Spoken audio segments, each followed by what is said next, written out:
Two major delays expected on I-80. Starting tomorrow, the Nebraska Department of Transportation is planning to start daytime lane closures from Q Street to 144th.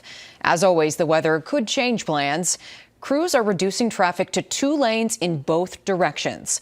Officials expect this to last until the fall. The project is adding an additional lane of westbound I-80 from Q Street to Giles Road.